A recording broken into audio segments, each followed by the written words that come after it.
Okay, we're live now on YouTube. We're live streaming now. Yep. Okay, so let me just get out of this. And where are you, Maria?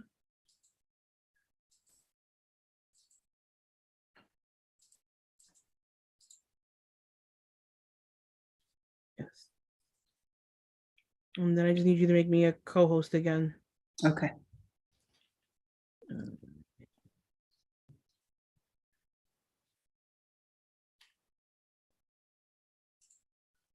Okay.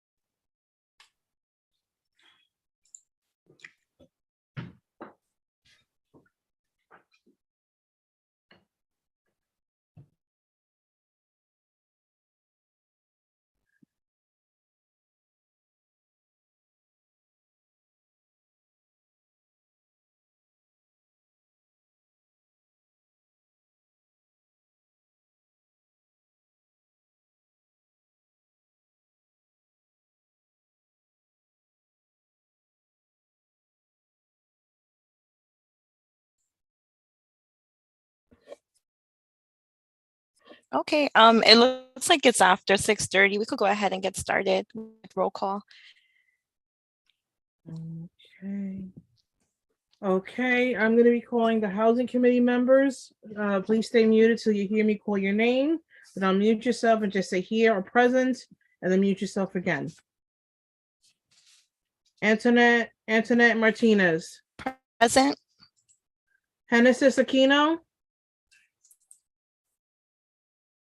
Genesis. We'll come back. Alberto Ortiz Almeida. Present. Thank you. Joan Body. Here. Thank you. Gladys Bruno. Gladys Bruno. John Fontillis. John Fontillis. Leonette Lopez. Leonette Lopez. John Johnston. John Johnston. Marilyn Melman. Marilyn Melman. Maria Roca.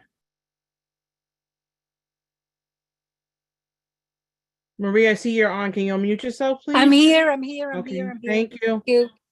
John Santori. John Santori. Elise Shuk. Present. Thank you. And Griselle, I got you down attending. Roll call is done, Antoinette. Okay, thank you so much. And thank you everyone for taking the time to be on this meeting. I know that this week was pretty heavy with Community Board 7 meetings, so really appreciate you all taking the time. We have 9 folks on as panelists and there are 3 attendees. For tonight's conversation, we just really want to focus on agenda building and prioritizing what our next meetings will be. So if you're listed as an attendee, and we want to make this conversation as fluid as possible. So if you have anything that you'd like to say and you're an attendee, just raise your hand and then we'll be able to unmute your line so you could weigh in on the conversation. So we have 3 dates on the calendar that are on hold for the Housing Committee. These are dates in April, May, and June. So we just really wanted to meet today and have a conversation about what items we would like to prioritize for these next 3 meetings. And I apologize for the lag on my end. So what I'm showing on the slide deck here are just some suggestions that have come in from community members and housing committee members on potential future topics that that folks would like us to focus on. We do have a long list of items. So really hoping at the end of this meeting, we'll have a plan on what we should prioritize for our next 3 meetings. And then, we can divvy up the work in terms of planning logistics, seeing who can help with outreach, and so forth. Does anybody have anything that they'd like to add before we get started and review some of these topic ideas?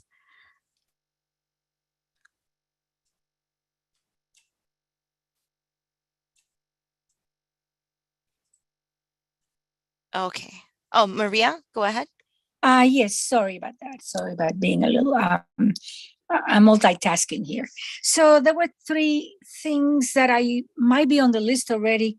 I was running a little late this afternoon, apologies. One was the sale, to discuss and do a deeper dive into the sale of 1 to 3 family houses to limited liability companies, rather than to owner-occupied purchasers, people who are going to be there, going to be participating in the community and whatnot. The other one, second one, is the sale. We're seeing a growth in not only in CB7, but all over the city and the country, the sale of residential multiple dwelling buildings with rent-stabilized units to private equity entities. Which then leave apartments vacant until they can it becomes a way to decontrol these buildings. And then the enforcement of, by New York State, because I believe that's the entity that does it. I'm sure New York City has a hand in that, but I think it's New York State.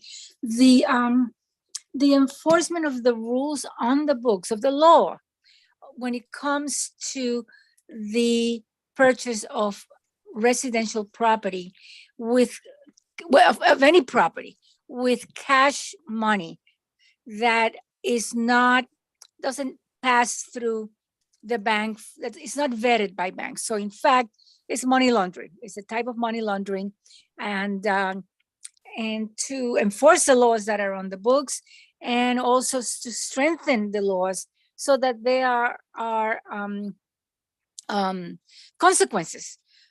So it becomes illegal. So there are consequences to people who evade the vetting of money for the purposes of buying residential property.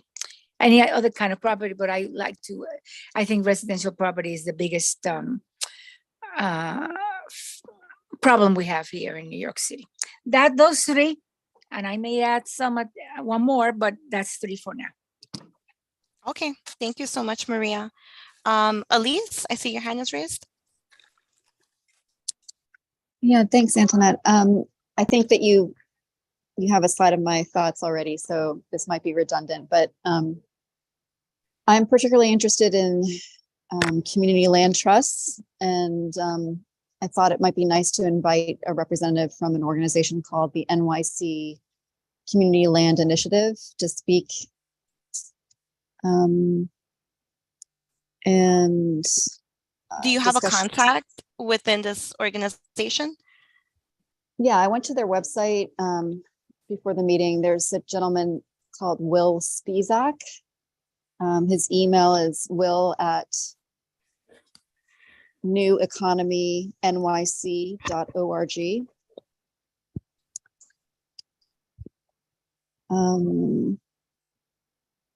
And like discussion of how we can support the New York City Community Land Act. And repurposing city-owned land. Those are the main things. And Marcella's, how can the community engage with in support of Marcella's proposed legislation. Got it. And thanks so much for sending over all of these suggestions. We'll definitely get into a conversation on which should be prioritized. But thanks for weighing in, Elise. Thanks, Antoinette. All right. Does anyone else would like to comment?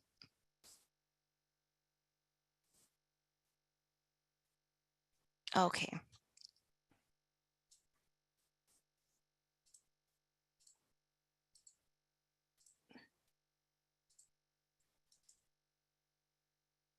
Okay, so again, this is not this is just the list that came in again from committee members and some community members that have sent over some suggestions. So I'm just going to go through what was sent over, and then I'm hoping to get some proposals on which items we can put up for a vote. And then if anybody wants to weigh in and advocate for a particular suggestion, and then at the end, we'll have a vote from the housing committee members. How does that sound? And again, what we're doing is just prioritizing what we should focus on for our next 3 meetings.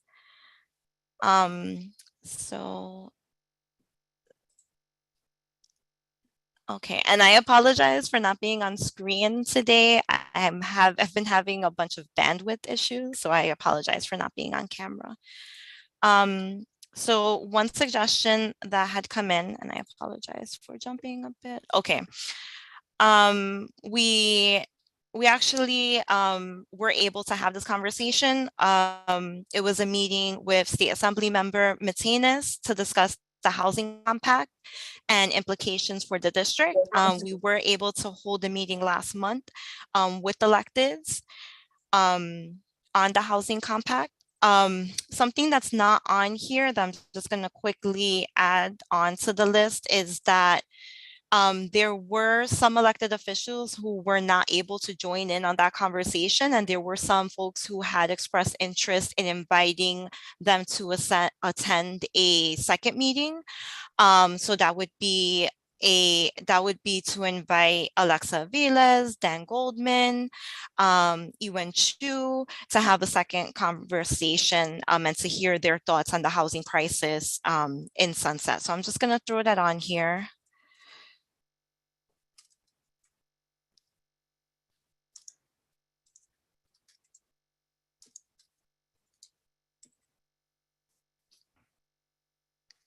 We were able to have a conversation on the cleanup program at 179 22nd Street and their application. So we can check that off the list. Someone else had suggested having a meeting to discuss the update on the Fifth Avenue Committee's projects in the neighborhood. The Fifth Avenue Committee is a nonprofit housing developer. So there was one suggestion of that. Another recommendation that came in was to have a conversation about a building next to St. Andrew's Church on 51st Street and 4th Avenue.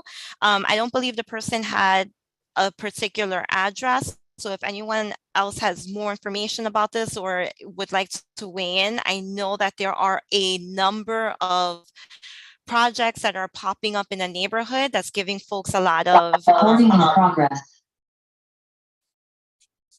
anxiety. So, I appreciate folks bringing attention to these developments. So if there's anything that we can do to, spearhead having a conversation, let's move forward. But we're going to have to do some digging in getting, contact information and logistics if we want to move forward in that way. There was also brought to the attention about some market rate buildings. This is on the corner of 3rd Avenue and 44th Street. Marisa Cruz, un minutito, estoy en un meeting aquí de housing. So I don't have much information on the developer for that building. But again, if this is something that the housing committee wants to do a deeper dive in, let's go for it. It was also brought up to have a discussion on sites where new affordable housing could be built, including public sites and possible financing for purchasing those sites. And housing committee member John Santori has actually put together a list that was shared with everyone in a previous batch of housing committee notes.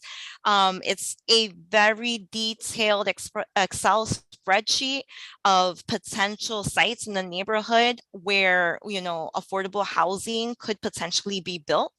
So that's also on the list. Next, we have a discussion of means of preserving existing affordable housing, keeping people in those affordable units. We did touch upon this a bit in the conversation that we had with elected officials last month. But again, if we want to pursue this further, by all means, we can. As Elise has mentioned, there was also a push to have a conversation of creation of community land trusts, particularly in Community Board 7. And then I'm just going to run through the list of folks who had raised their particular suggestions. So from Damien had asked, I think we went through these a bit. This might be the location next to St. Andrew's Church. It looks like it's 4917 4th Avenue, you know, to inquire on the status of this development. Another inquiry on that same project on 44th Street and 3rd Avenue.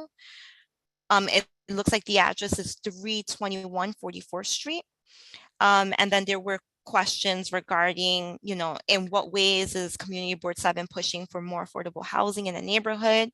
Does Community Board 7 help with eviction cases? We did get feedback from Community Board members, staff members, who, you know, mentioned that if there are folks in the community who need support with eviction cases, they can reach out to Community Board 7, and Community Board 7 can provide information on, you know, who they can reach out to for support with eviction cases. But in terms of providing direct support, you know, the Community Board office doesn't function as a direct service provider. So, you know, we can provide who they can contact in terms of providing that direct contact. We're limited in that regard.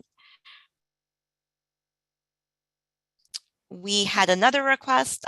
This is sort of separate, but, you know, just lumped up here. If the housing committee can a monthly update to the public on the type work that's being done each month to improve housing in the neighborhood.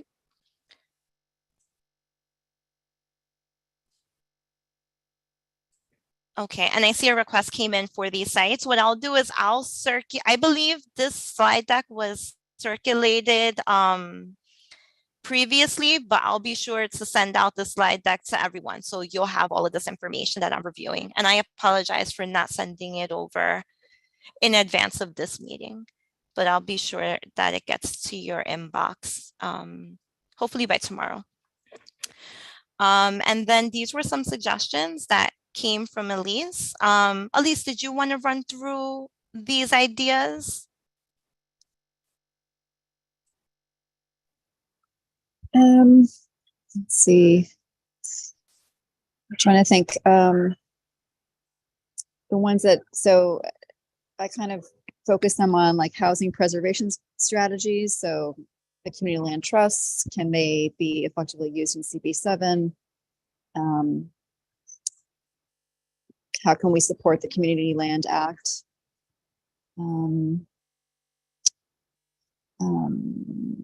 I think there's a program called the NYC HPD Neighborhood Pillars Program, which according to a prior meeting, Michelle Delaue says that that's not particularly, hasn't been used that much. So I'm curious about that as to why it hasn't been used, or, you know, could we potentially explore that in some capacity? And yeah, I think I've already spoken about the other things. Okay, awesome. Thank you. Okay, and then Maria, you had also weighed in on some of your suggestions. Let's see.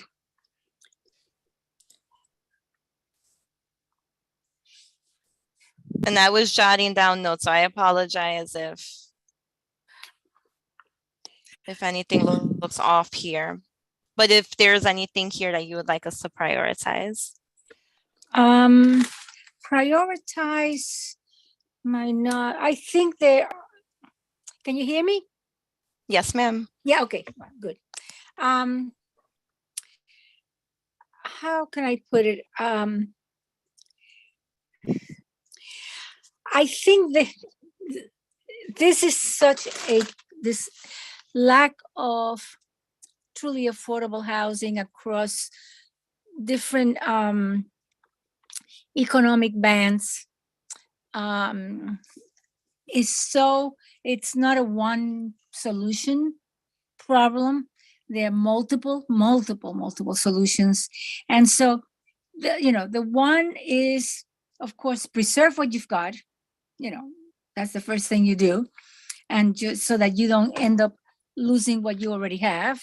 The other is the money, this sort of huge push to monetize that we've been on since the early 1990s, to monetize housing, which negatively affects not only working class, poor working class, but it now affects up to what the United States considers the middle class in this nowadays, which is different from 10 years ago, 20 years ago, 30 years ago.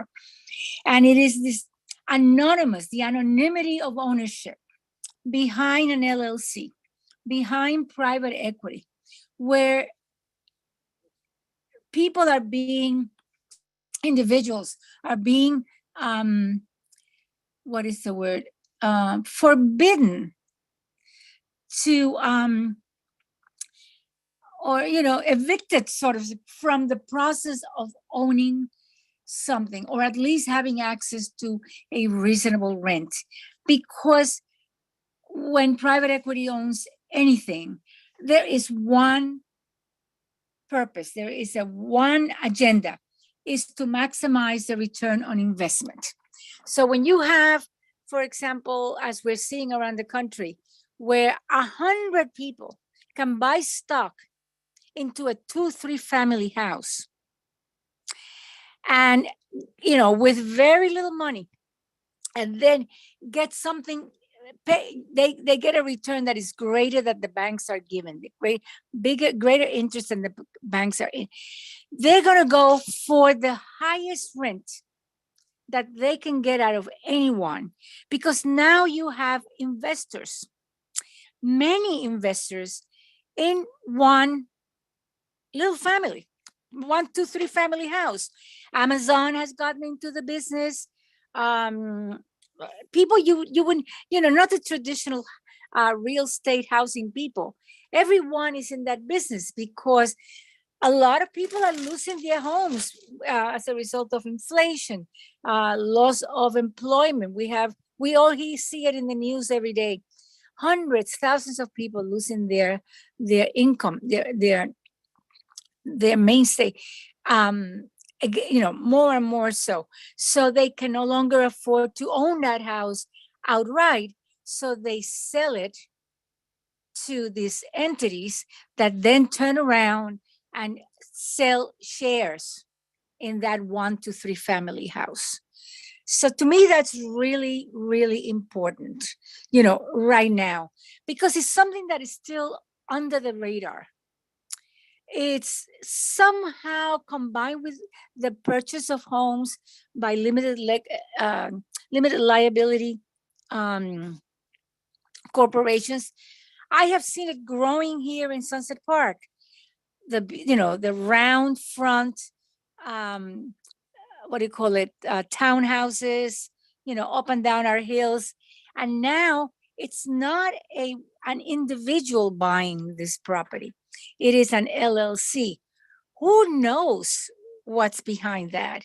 And now it is likely, somewhat likely, let me be, not to make it sound that it is the end of the world, but it is serious, that whoever rents those units, and some of them can be 2 units, so basements are being dug out, so you can make a third apartment from a basement that up to now was illegally being dug out, so that another unit can be placed in what was down a utilitarian basement. They don't have a landlord. The landlord is not living above them or below them, attending to that property. It's investors somewhere that they pay their rent to. And that anonymity leads to instability in a community, because people are not being accountable to the property that they own. It's, it's an absentee landlords. They could be anywhere in the country. They could be anywhere in the world. They've bought shares in that property. So there's crossover here of what I've spoken about. And the money, the role of money, my goodness, who doesn't know about the invasion of unvetted cash into Sunset Park and other working class communities in the 90s that totally, blew our neighborhoods out of the water, where no one that from the neighborhood or no one that was coming up in the world could afford to buy anything anymore, because the values, not the value, but the value was the same. The price of the property was prohibitive. And hundreds, thousands of young families, young professionals who had been born and raised in Sunset Park or whatever community were no longer able to get their first started house and be near family to support them raising their children, and all the things that we know make communities stable. So that is, I don't know, what else can I say? Thank you for giving me the time. A number of, I know it's very overwhelming because there's so much going on. I'm just trying to think of how to fold that into a meeting and having a conversation. So I would say they all fit under the financing aspect of what should be affordable housing, because affordable housing is, it's not the same to someone who earns $20,000 a year to someone who earns 40 or someone who earns 60, but they're part of the fabric of a stable, all that is a part of the fabric of a stable community. So finance, the different aspects of financing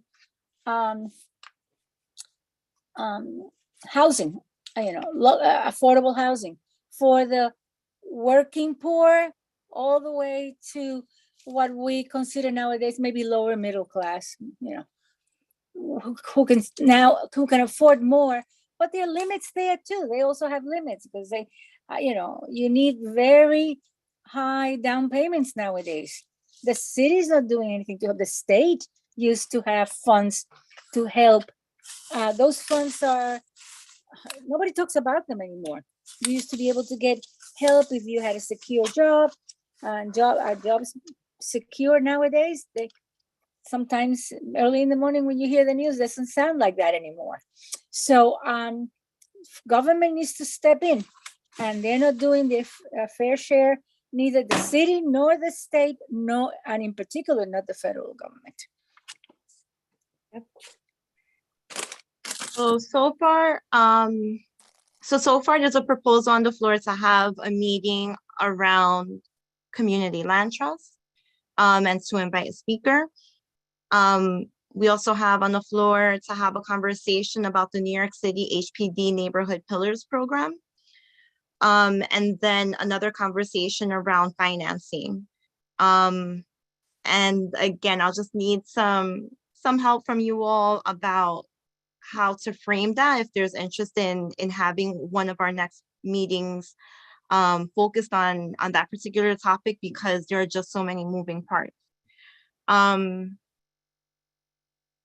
Also, let me go back here.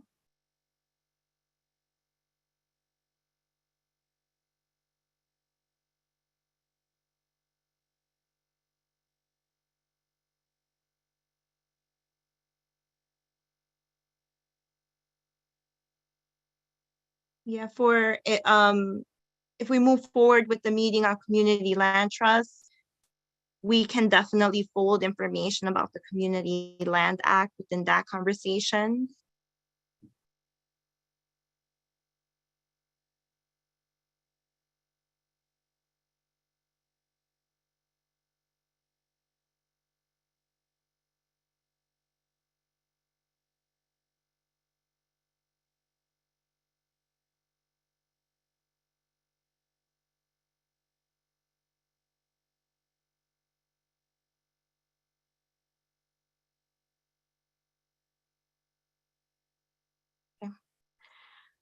Genesis, I see you're on. Did you want to weigh in on any ideas for future meetings? I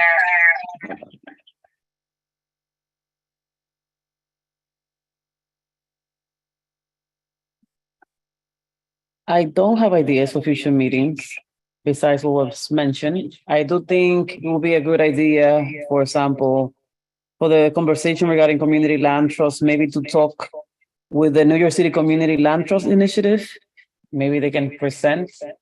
And I know there is, I mean, we both know there were attempts to create a community land trust already in Sunset Park, so it might be helpful also to invite both of them to have a conversation with the members of CB7. I do think that we also need to talk about maybe HDFCs, co-ops. And I was thinking that maybe we can invite UHAP. I forgot the whole name. They can give us information about that. Urban Homesteading Assistance Board. Yeah.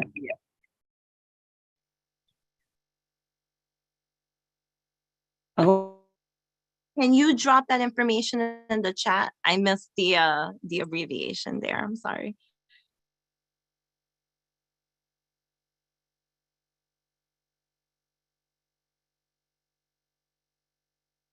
Alberto, I see you'd like to weigh in. Yes. Hey, can you hear me? Yep, we can hear you. Perfect. Hey, everyone. My name is Alberto. I am also fairly new to the committee. It's been about maybe 3 months. I just wanted to do a quick introduction.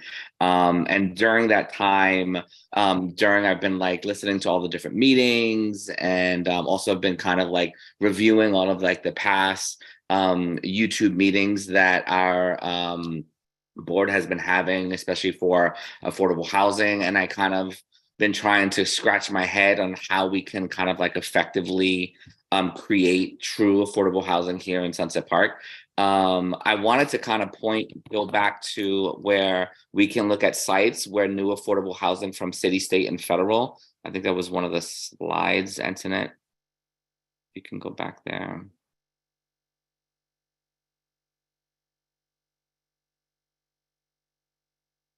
Yes, discussions of sites where new affordable housing. So from our last meeting, I think I do recall when Marcella, it was our last affordable housing meeting, and the biggest topic was land is just very, very expensive. You know, it's expensive no matter how hard we try to create affordable housing through trying to build a new affordable housing. It just doesn't seem very viable. I think the biggest thing we really, in my opinion, to focus on is getting land from the city, the state, and federal. They have tons of land. And I think that, you know, the rich is coming. They're coming for our land. They're coming for our community.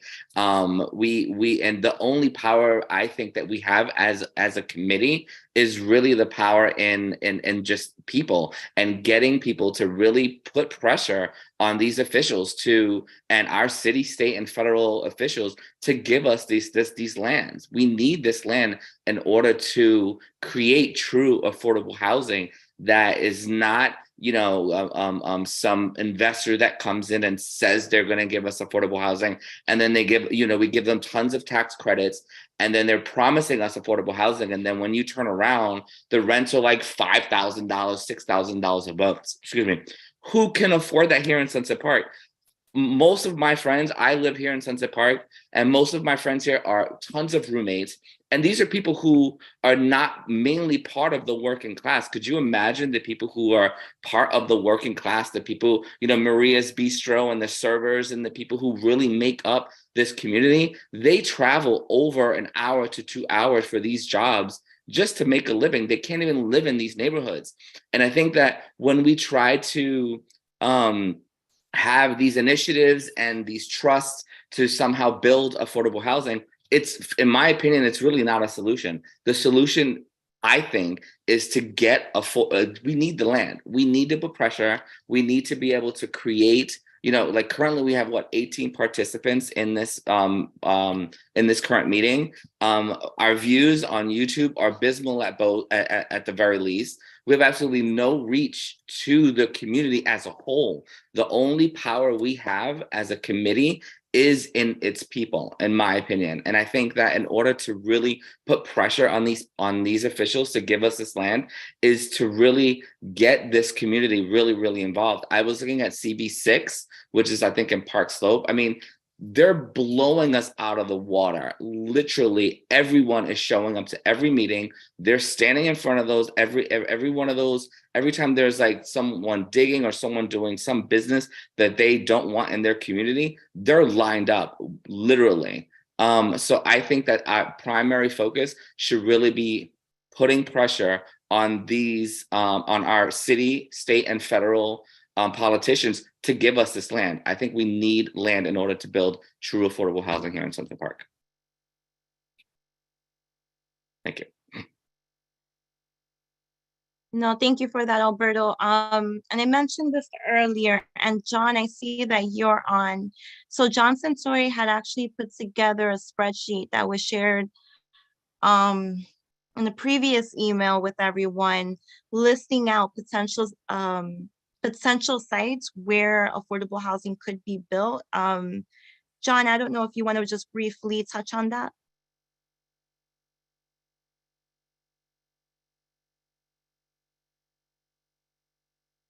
Okay, we could get back to that. Maybe an idea would be for, if we have time during this meeting, maybe we can bring up that, toss up that spreadsheet and take a look at it. And see, how we can focus collectively on, advocating for some of the lots on there. Maria, I see your hand is raised. I am here. I want to do a sort of throw in a caution to the idea of just getting, and I believe in land trusts for affordable housing and all of that, but to look at different models. There is not just one way of doing it. And some people think it's just you get land from the city. There is an entity that is a nonprofit entity that is created that then owns this land as a nonprofit and then manages it, builds on it and manages it. I like to put in a word of caution in that, because nonprofits can be very good. Nonprofits can go sour over the years. And once the land leaves the public domain, and you hand it over to a nonprofit, you're privatizing land, period. Because nonprofits are private entities. They're not public entities. So as we explore the concept of, not the concept, the idea of developing a land trust here in Sunset Park, keep in mind, in the back of your mind, what is the mechanism for that land trust? Not necessarily ownership, but on a lease basis, 100-year lease that gets renewed. All that is put in the documents, in the papers, and also prevents the city from at any point selling the land. The nonprofit that manages the land has a right of first refusal, that they have the dominant, position in the deal. So I just wanted to put that out there. Thank you. Thank you for that, Maria. That's an important point. Jeremy, I saw that your hand was raised.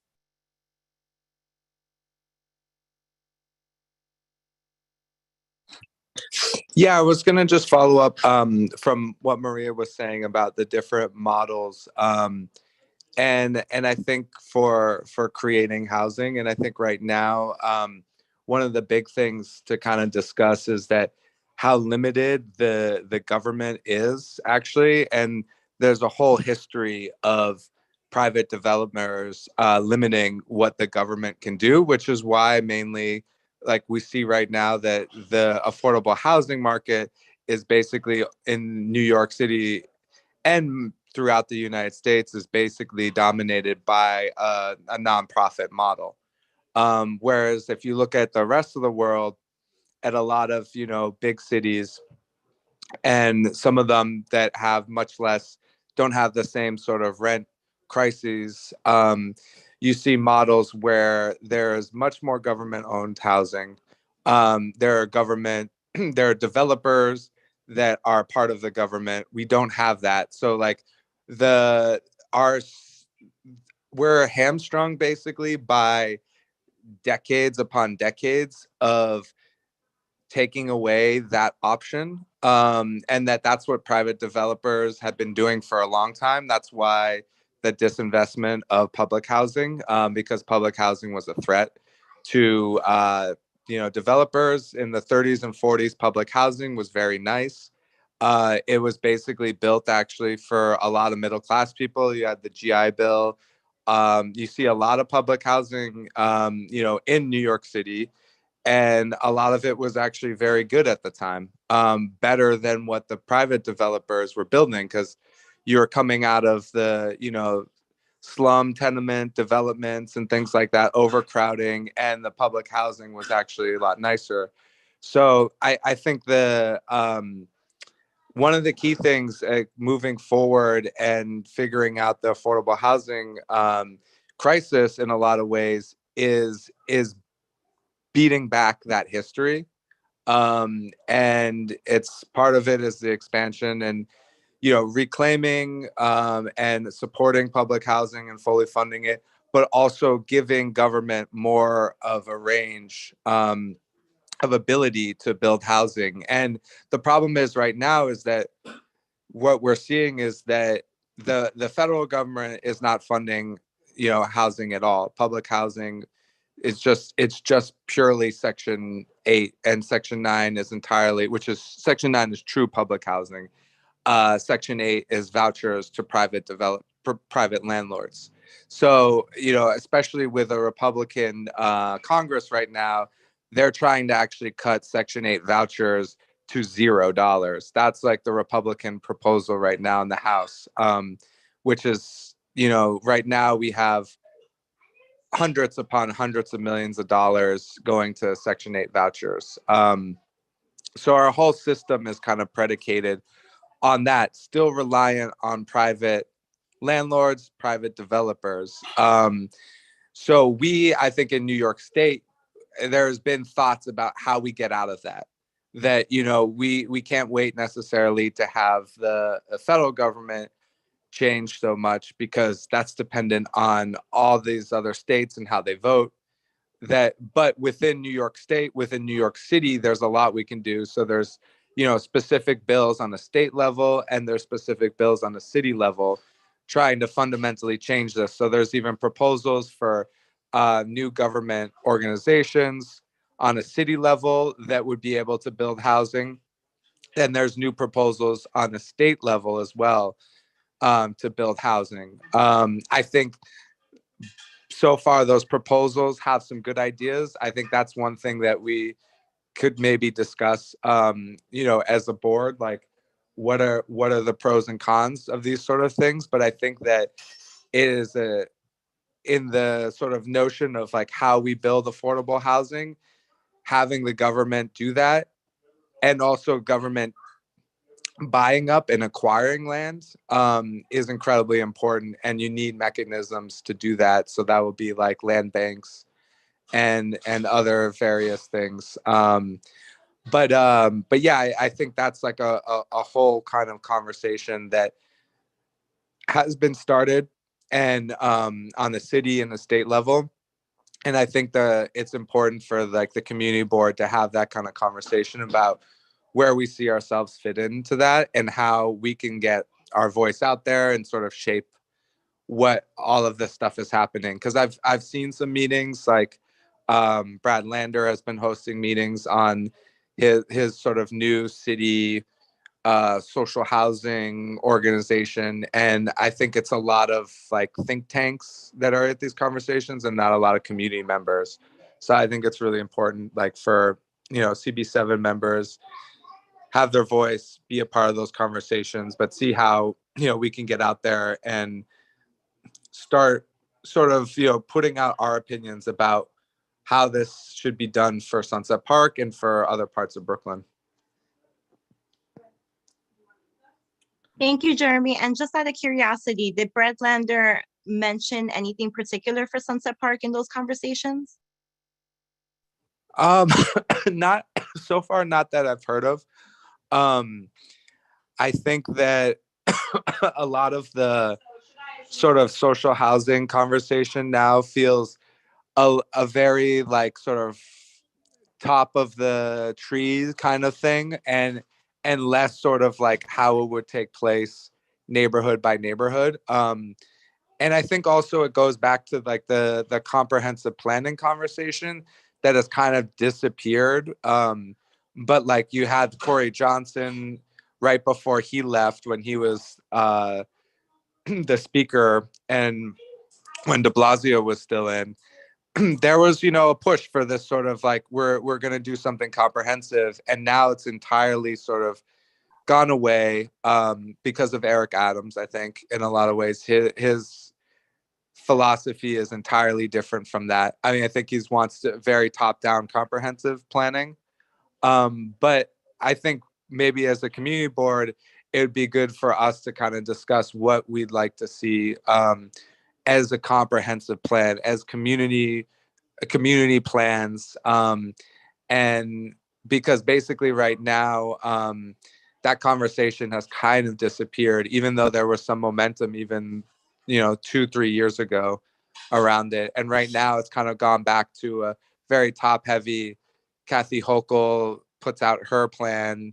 This is what you do. Eric Adams puts out his housing plan. This is what should happen, versus what are communities saying they want and how they want to see development take place. And so yeah, I think the Brad Lander plan so far is kind of a little top heavy and not bottom down. And so I think it's good for us to sort of be weary of it at the beginning, but also that there are some good components of it, like that trying to get the government to be building housing and not relying solely on nonprofits for that, and relying solely on private market and subsidizing the private market.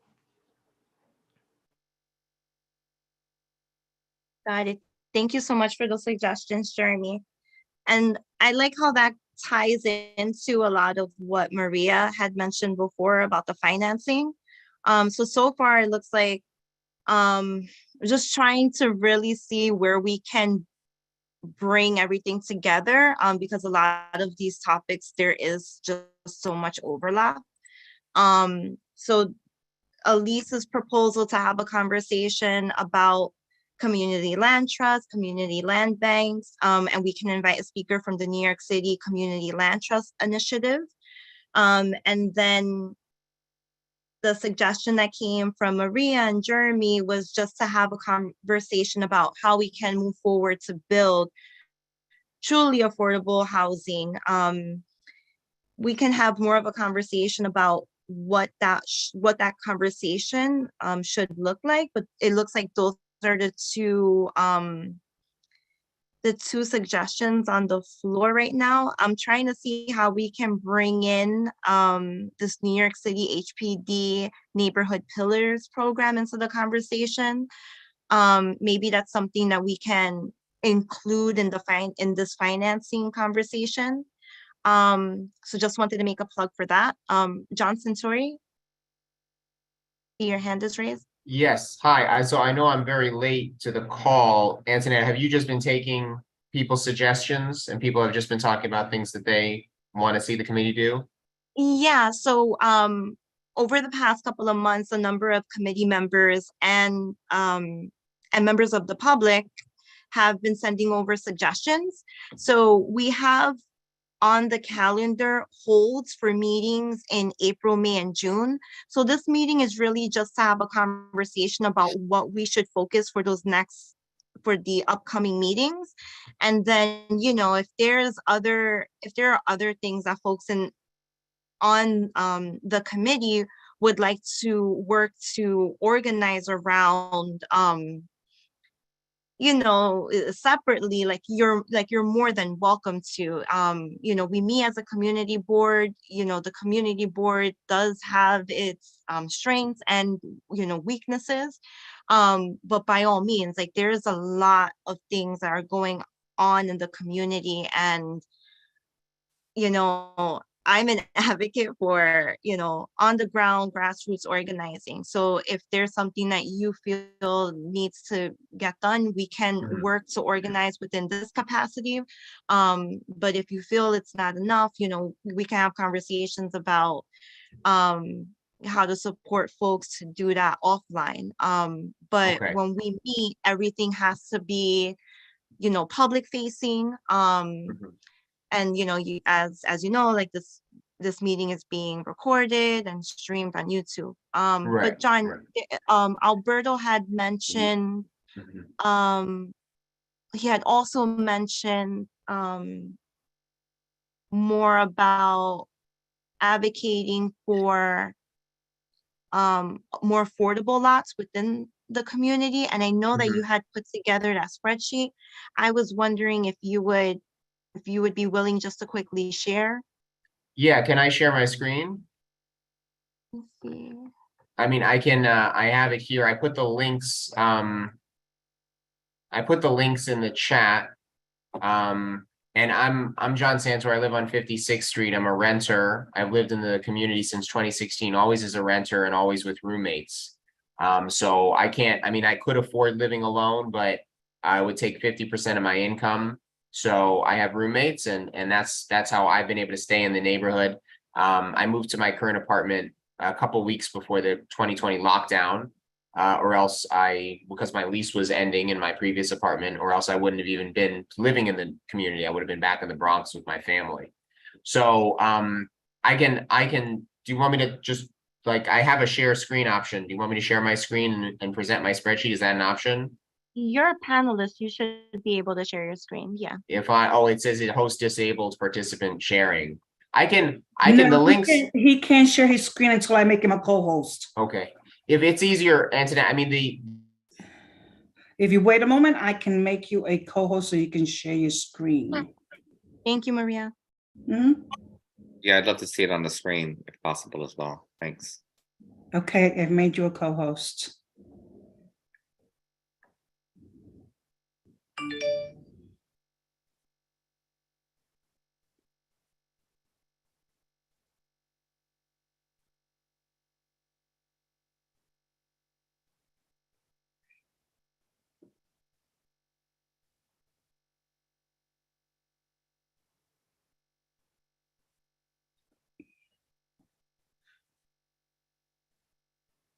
Okay.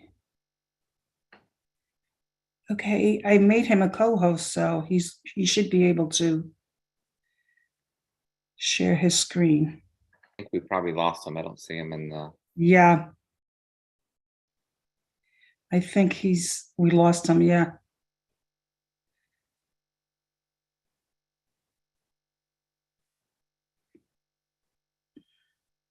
I think he's back now. Oh, Okay.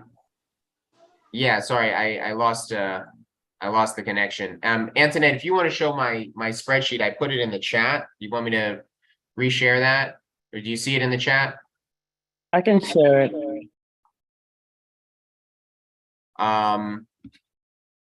That's the spreadsheets.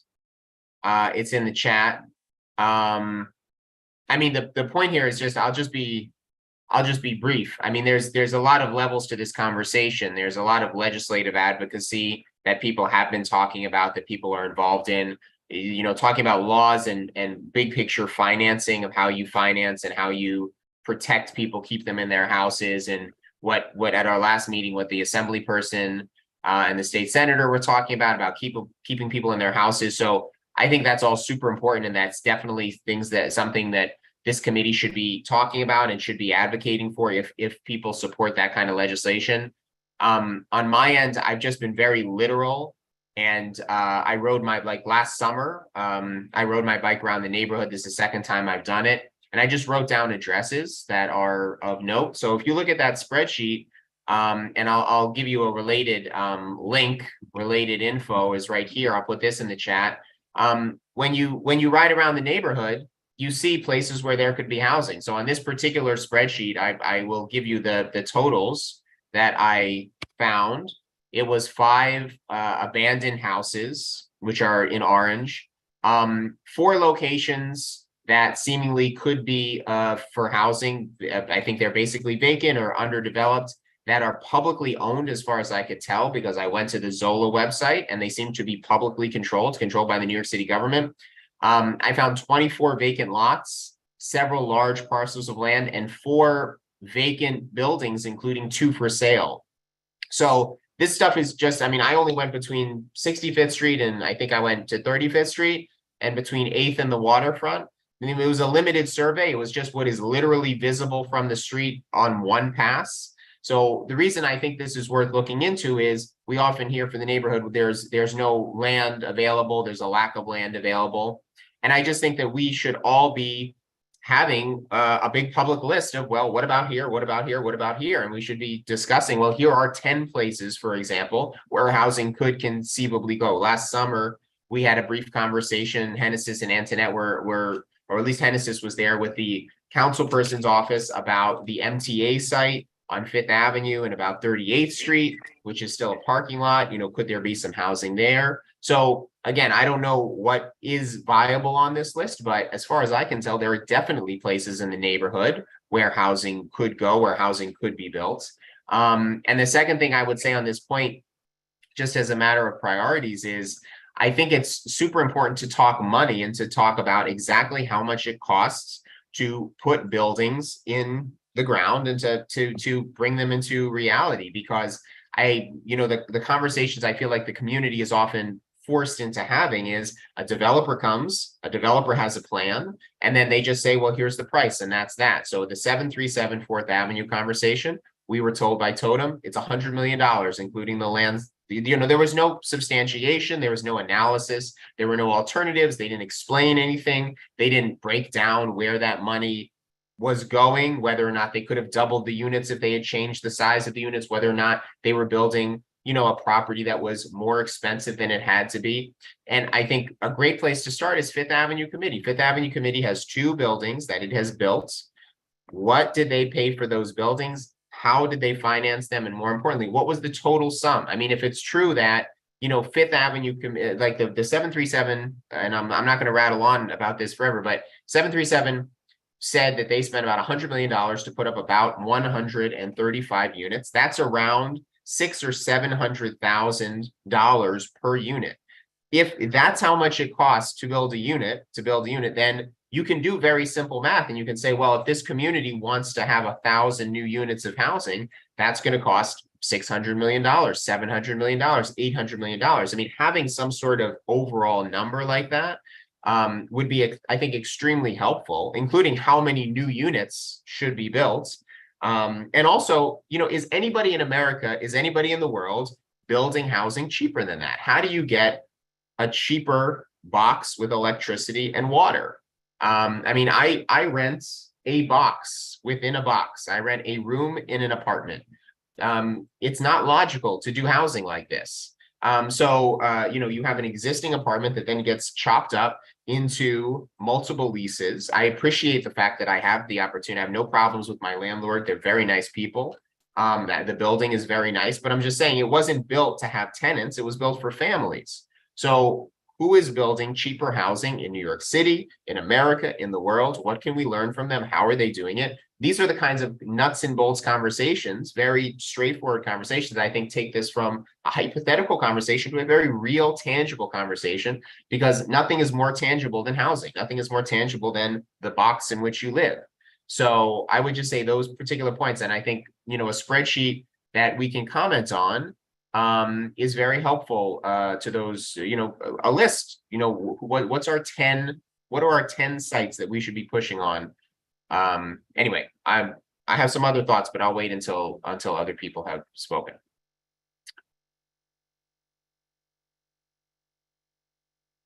Thanks so much for going over this, John. Genesis and then Alberto. Alberto can go first. Gracias, thanks. John, this is great.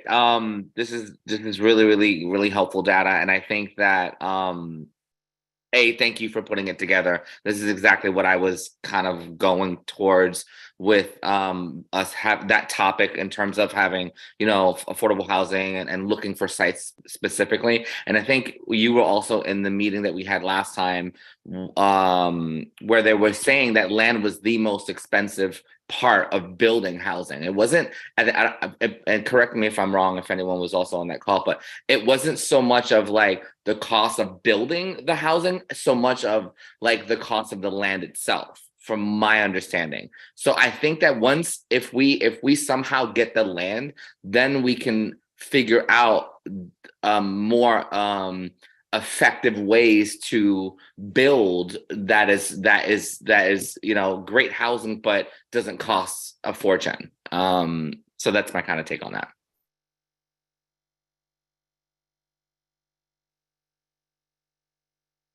Okay, thanks. Hannah says, I wanted to circle back to you. Did you want to comment or? No comment. I made a chart that we can share later about the topics that we have discussed today so that we can prioritize, since we have 3 days, right? We have May, June, I forgot how many dates. April, May, and June. Yeah, so we can prioritize what we want next together during this meeting, but I'll let whoever's next and I can do it again. Or when All right, you let me know. appreciate that. Thank you. So we have Eduardo, Maria, and John. Hello, hi, good evening to everyone. Thank you for everyone here that organized this meeting, and then also hello to fellow neighbors from Sunset Park. Happy to see you all here active and participating in this civic conversation along with Community Board 7 members. I just sort of like want to piggyback a little bit on some of the points that Alberto made in regards to having a more active community board. And then I think that he made a pretty good comparison with another fellow community board that is actively working ways to connect with its community members and the needs that it has, and then also reflect those needs in its meetings. I think that, you know, for me, it's important that there's a community member, that there's a community board that represents Sunset Park's housing needs, the way in the way that you know, that it's important that there is a community board that represents actual Sunset Park housing needs. And I think that it should make an effort of really like moving away from allowing for-profit developers to dictate the narrative of the housing that Sunset Park is in need of. And I think that this is a, you know, there was a prime example of 737's rezoning you know, process in which the community board really allowed for that development project to dictate, you know, how is it that, you know, well, what is the only avenue in which the community is able to, you know, acquire affordable housing units? And they basically allowed, you know, for the developers to emphasize on the only way for us to have affordable housing is through these developers, because the government isn't doing anything for us, right? And so then I just sort of like want to emphasize that. And then I also want to emphasize that, community boards have the capacity to build community power.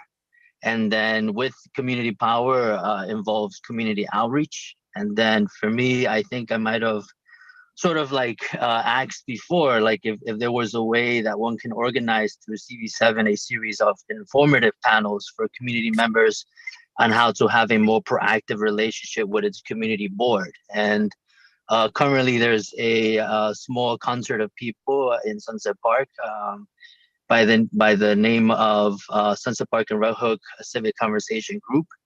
And I think that it should find ways to connect with local groups such as the one that I just mentioned, where in the event that certain community boards don't have the capacity to potentially do outreach to do so with the help of local organizing groups. And then I think that also speaks to the emphasis on Antoinette, where she described on how she's a big advocate of grassroots organizing. And so then I really hope that the community board 7 really works hard in reflecting the actual needs of Sunset Park, and for profit developers not to take the narrative of what and how Sunset Park can potentially actually achieve affordable housing in our community. Thank you for your time, and have a good night. Thank you, Eduardo. Before we move forward, we're gonna get to everyone whose hand is raised, but Genesis, can you quickly pull up that spreadsheet? Just so we can just focus. Somebody can make me a host. Let's see if I could do that on my end. Maria, Natasha, would you be able to help make Genesis a co-host? Yes. Thank you. Just bear with me.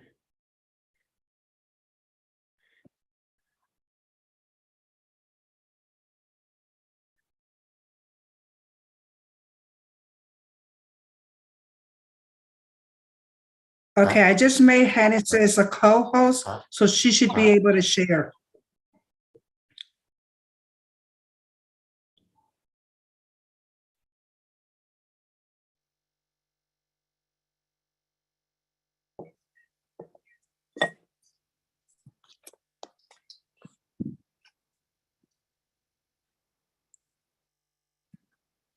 Okay.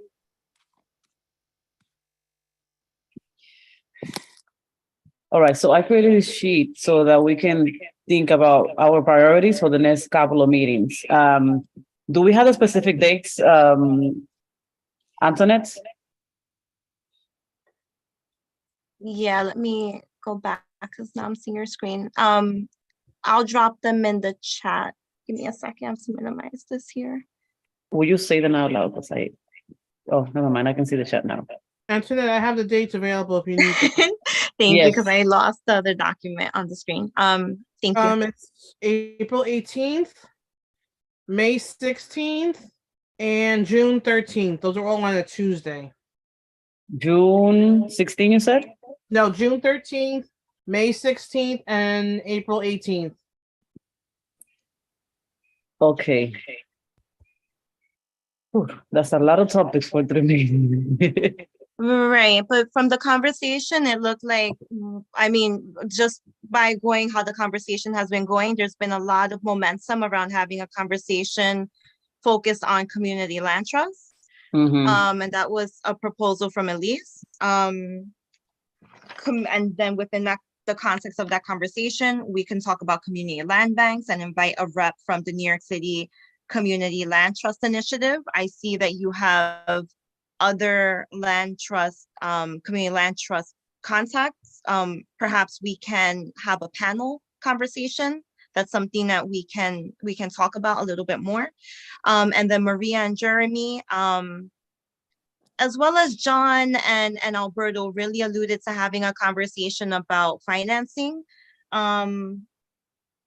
identifying particular areas in the community that we can develop, in a true affordable way and really open up that conversation.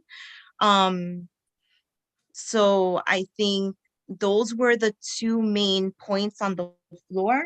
Okay. So I think maybe we can combine some of these meetings. Like, for example, I put two different meetings. One conversation with the Community Land Trust Initiative to talk about the ad, which is the legislation being proposed at the city council level. And then another conversation, maybe on a different day, with the East, I guess I would just put in suggestions. East New York Community Land Trust, El Barrio Community Land Trust, and then our local our local group that attempted to form a CLT, which is the United Families of Sunset Park. So I thought that maybe we can have all of them discuss, their experience in forming or attempting to form one. Or we can also combine both conversations, right? That way we have more space for other meetings. So these two can be one meeting, if everybody's okay with that. And then you were talking about financing, right? So again, I put different topics. Oh, by the way, this topic about mutual aid association, sorry, not mutual aid, a mutual housing association can be combined also with the community land trust, because some of these community land trusts have a mutual housing association and a COT, and they are nonprofit. So maybe those three, we can ask the people again. After I finish talking, you can give me suggestion about who else we should be inviting for that conversation. And then towards the end, my computer froze. Okay, I put some topics about. Jeremy also dropped in the chat a Western Queens Land Trust. Okay, Western Queensland Trust. I'll add it there. Okay, financing, right? So I put a topic on financing new affordable housing and talking about tax credits, like the low income tax credit, the neighborhood pillars program. So for invitation, I put HPD, the Homes and Community Renewal, which is a state agency, and then the Housing Development Corporation. Again, they deal with development along with HPD. So I don't know if there's any other agency or organization that we should be inviting.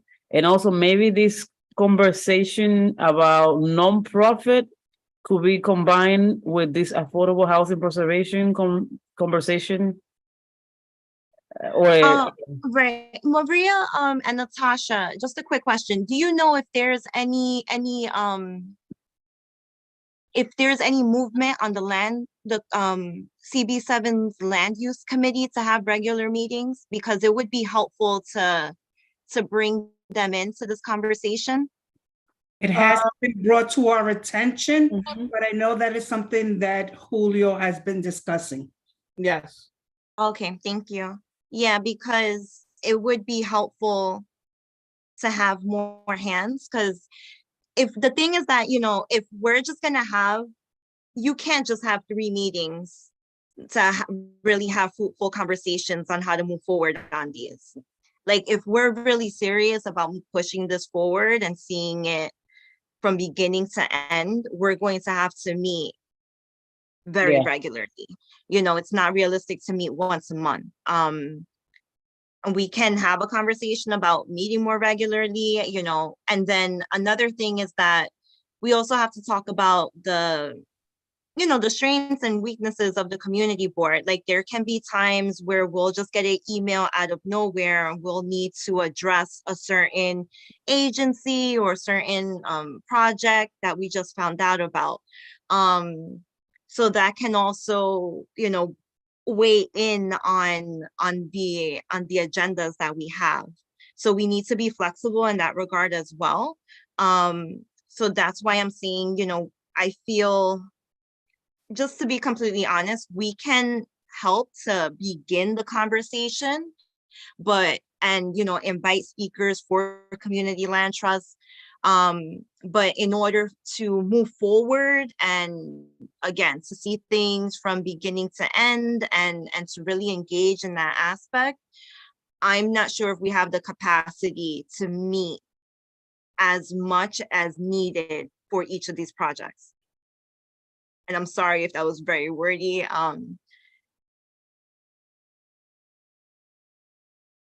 Okay. So thanks for putting this together, Genesis. I'm going to call on Alberto, John, and Maria.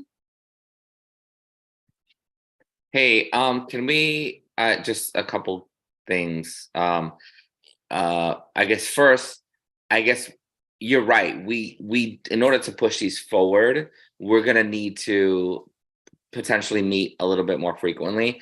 I think that it can be possible as long as we make better use of our as the time that's allotted. So if we had just like have an hour, whatever the topics are, we boom, boom, boom, boom, boom, bullet them down. Obviously, that's in a perfect world, but crack on the topic. So if we have a topic, it's like 12 minutes on the topic, 10 minutes for a Q&A, or whatever to kind of break that down. We might be able to fit in more meetings. That's just a suggestion. And then the second thing was I overheard someone talk about land banks, and I did just ask my Google what it was. If we can have a conversation about land banks, and I think that kind of flows into, I guess it just like it buys up abandoned property and things like that. So I kind of want to have a little bit more information on like land banks. Land banks. Yeah, it was suggested to hold space for that in the community land trust conversation. Got it. Awesome. Thanks. Okay, so okay, I'll let John. Sorry, John and Maria. I would just say, from an organizational standpoint, what I wanted to advocate for was information sharing and facilitating communication between both board members and the public in general and in between meetings as well. So I understand that official board actions and decisions need to take place in public during an official board meeting. But that doesn't mean that people can't communicate with each other, share ideas, add ideas to documents. And I just think that we should be creating all of those tools. And then also every piece of information that we gather should be then put in a folder that is publicly accessible. And I understand that for several years now, we've been told about the CB7 website being controlled by the city and that the city is redoing the websites. And I believe that's all true. But the simple reality is like, we can just put everything in a Google Drive folder, share the Google Drive link. There's another website that was created during the Industry City rezoning, Friends of CB7. It's not controlled by the city. We can post all that information there. So I would agree that like there have to be a lot of meetings, but this is an ongoing conversation. Any meeting is better than no meeting. Whatever you learn is another piece to the puzzle that gradually increases everyone's overall understanding. And we just need to bring that all together in a rolling way so that that information can be accessible to anyone. So I'm happy to help with that, but that's my feeling. I think documents like what Genesis is showing right now, where information and ideas are brought together and everyone has access to it, are super important to create and to share. And we also need to hear from new community members, different community groups, and also the other people on this committee. This committee has 1, 2, 3, 4, 5, 6, 7, 8, 9, 10, 11, 12 official members. We need to make sure we're connecting with all the members, finding out what their thoughts are, if they still want to be part of the committee, if there are other people on CB7 who want to join the committee. So I just think we just have to do this, and you just keep it going on an ongoing basis. But if other people feel a similar way, I'm happy to help in terms of the facilitating communication. I just think it's super important, and you can get a lot done in between official meetings if people are in communication with each other. Maria, Natasha, do you have any information about the website that was started for Industry City? like how that was paid for and if it's still being, if it's still up and if we can use the page to post housing. What's the website? We have to speak with Jeremy about that. I think that was created with some stakeholders and maybe the land use committee, but don't quote me on that. I have to find out if it's still active. So if the housing committee did want to host its own public facing website to post information, is that something that we would be able to do? It would have to be something that would have to be discussed with Jeremy and Julio, the chair. Okay, and then just another clarifying question. The website was paid for by members of the land use committee? No, the members of the land use committee doesn't pay for anything that has to do with the community board. If anything that is brought to the community board, it gets paid by either the community board's budget or from other organizations that have contributed money towards it. But the committees itself, the members itself don't pay for anything. Yeah. I think it's Okay. also important to highlight that. I'm sorry, but that can be clarified tomorrow. I can bring it back to Jeremy tomorrow and it can be clarified.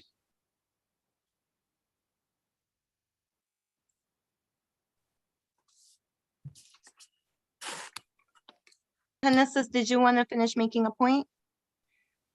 I just wanted to say that I think it's important to highlight that some of, like, I think John mentioned, you mentioned Friends of CB7. That was just my understanding. It was just neighbors, people who were members of CB7 who decided to do their own thing on the side. And that was independent of CB7.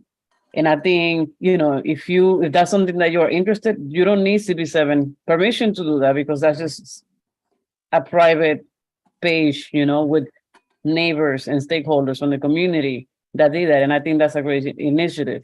But working within this government site is very limiting, you know. I think it's important for you to know that. It's not that I mean, personally, I don't want to share information, but it's stuff that, you know, I'll stop it there.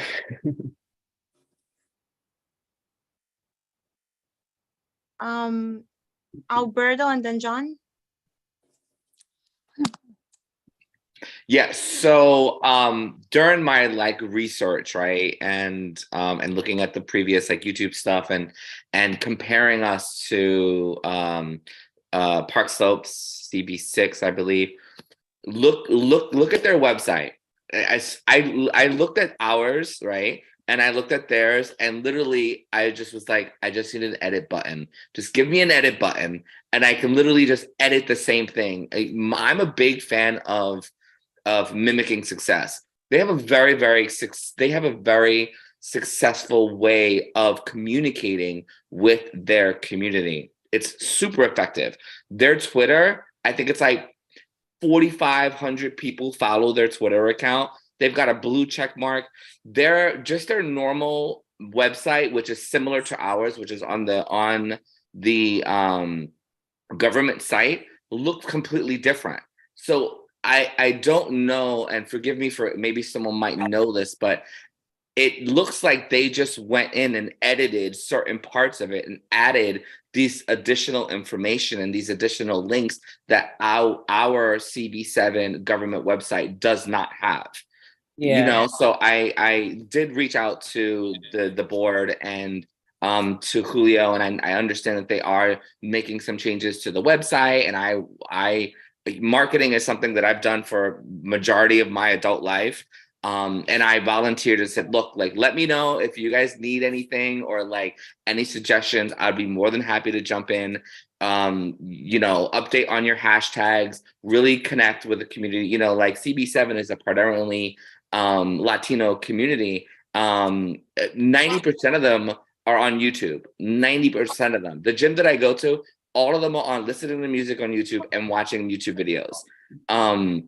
And then again, that goes back to how we're actually, when we create these YouTube videos, how are we writing our descriptions? How are we using these hashtags so that it goes into the algorithm and then it pops up on these, on the residents of Sunset Park, it pops up on their feeds. So again, going back to the website and, going back to reaching out to our community, I think it's very important that is also on our priority list, is to mimic what they're doing, because they're rocking it. You know what I mean? Yeah, I think it's great. Yeah. And I think that is something that we should be mimicking. At the same time, I know I sound somewhat defensive, but at least I had never been invited by the leadership of CB7 to do any of that, Like, I didn't know that we were allowed to do that, But it's good to hear from you that this is something that we could be doing. Oh yeah, I didn't get invited. I literally just was like, I would love to help. You know what I mean? And if they needed anything. Yeah, that's great. Antoinette and I are fully committed to doing that. And we are, I mean, I can speak for Antoinette. She's fully committed to holding, CB7 in general accountable to making sure that this space is a community space where we can all collaborate. At the same time, just know that we are also learning how to do this because we are new. Also, this community board has not been a place for people that look like us for a long time. So we are learning, and I think, Natasha does a great job in sending us the information that we request all the time. I think we're trying. Just know that we are trying. So we're taking all of your suggestions into consideration. No. And yeah, and then and Hannah says thank you, and Alberto, we have also made those recommendations numerous times to have the website updated to increase engagement with the community. CB6 also does a really good job of having a newsletter that's emailed. So, we are pushing for those things internally. I think, I can only speak for myself, but something that we struggle with for the housing committee is how to connect directly with the community, because everything has to go through the community board 7 staff. So we don't have a way I don't have a way to directly send an email blast to this committee or to members of the public. Everything has to be circulated through the staff. So if we didn't have that limitation, it would be easier to be front facing with the community, at least for this committee. But there are certain barriers in place that limit that. So that's why I say there's, the community board has its strengths and there are, its weaknesses.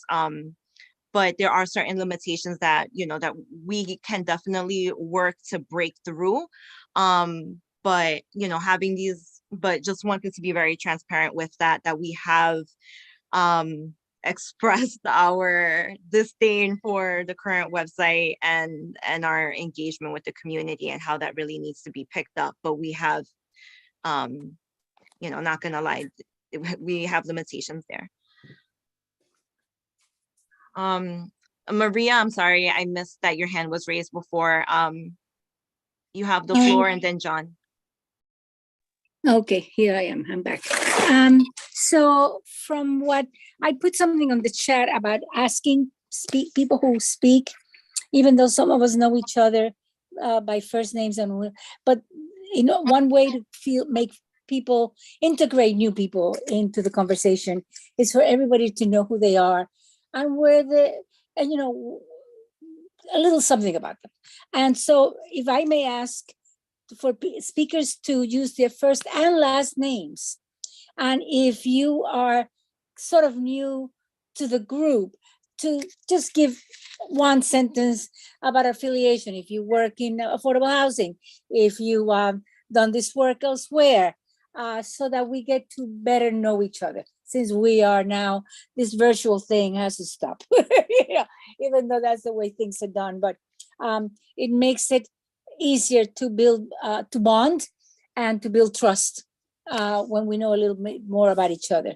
So my last name is Roca, R-O-C-A. It's not just, it's Maria Roca. So I have many years in developing affordable housing, what used to be called affordable housing, with nonprofits through government. And though that was a couple of decades ago, I'm still involved. So that's so much for that. I wanted to mention, John, that I think the mapping that you did, and thank you for doing that. We've been talking about that for how long? And you went and you did it, and thank you.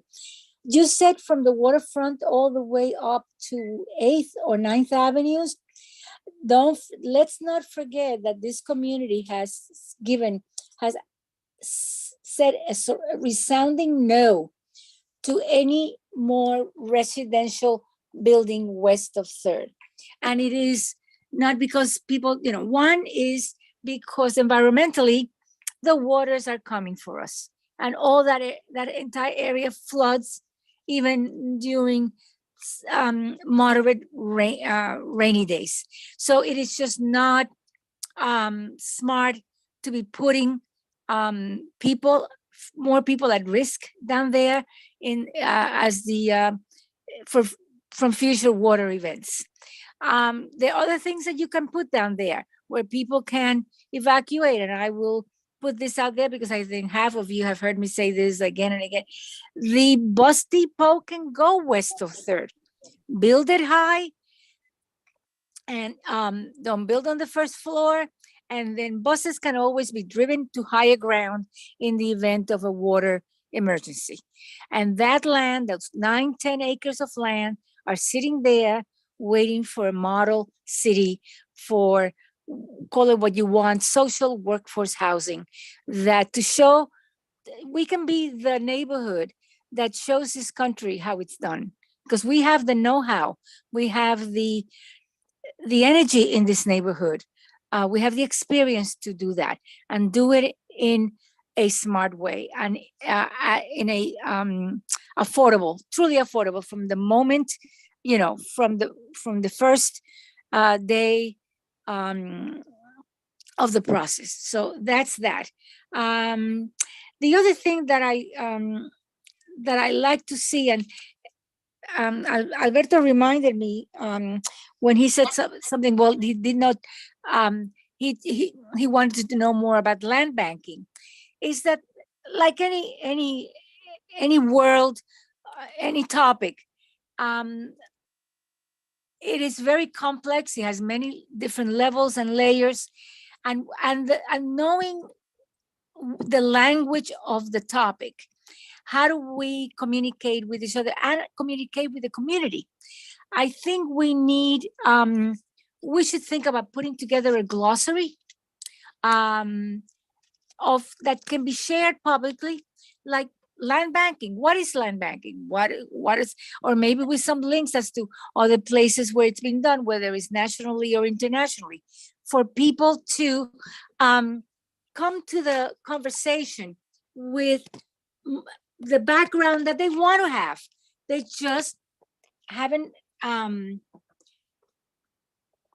not been in that world before, for whatever reason. They did different types of work. This was not something that they thought of in a past career.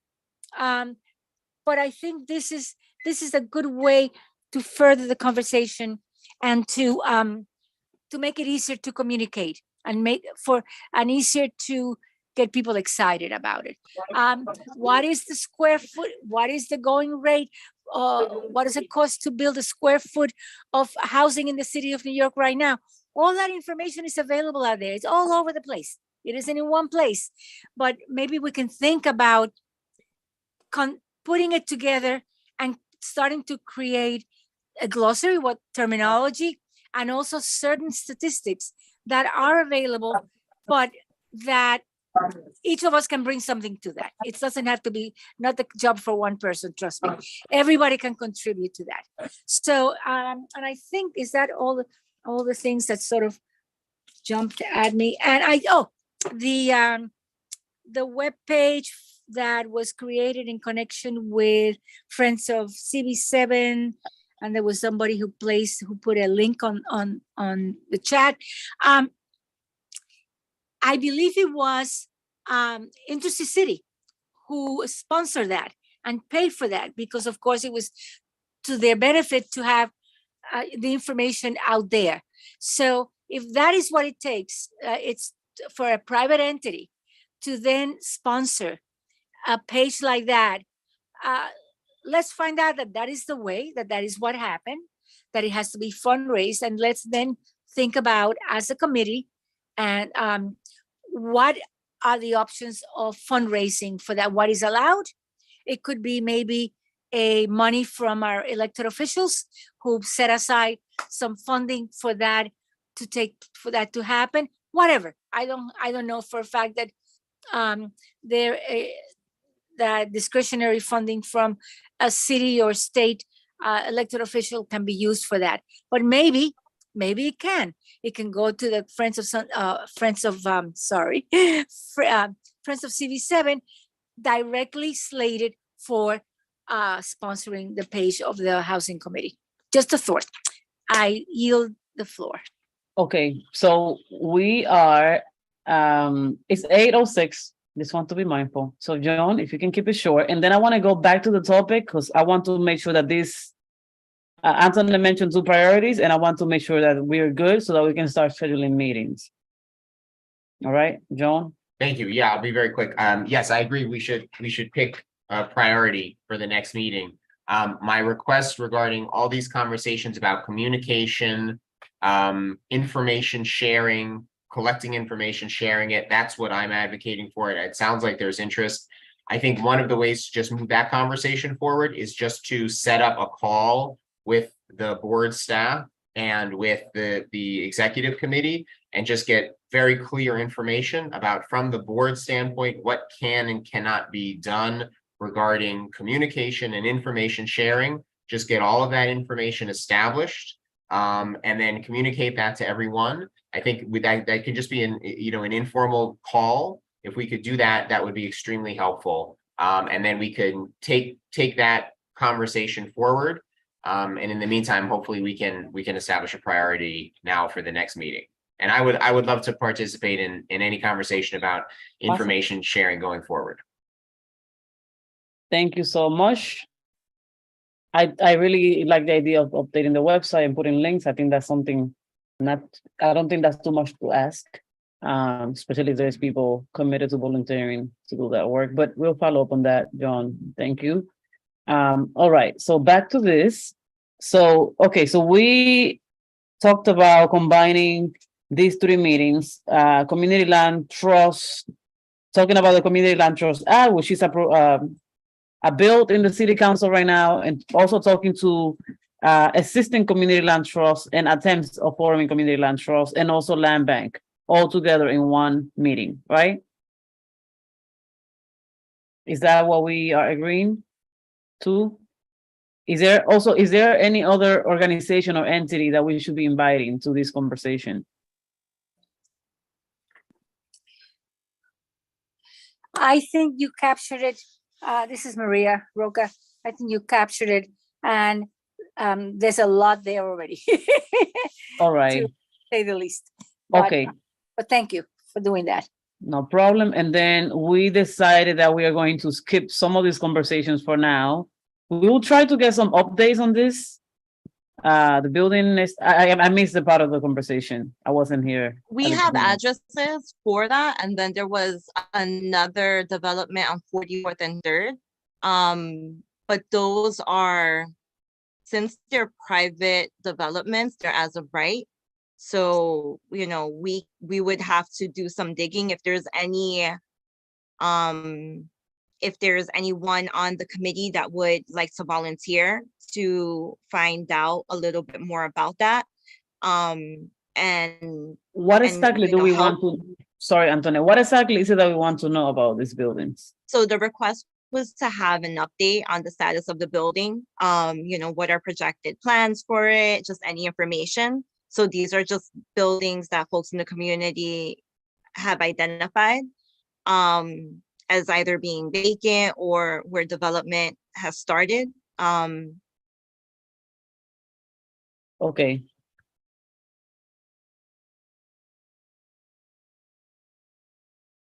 Vacancy.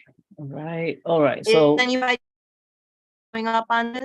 Raise your hand and then we can follow up with you separately, just so we can knock out some of the things on this list.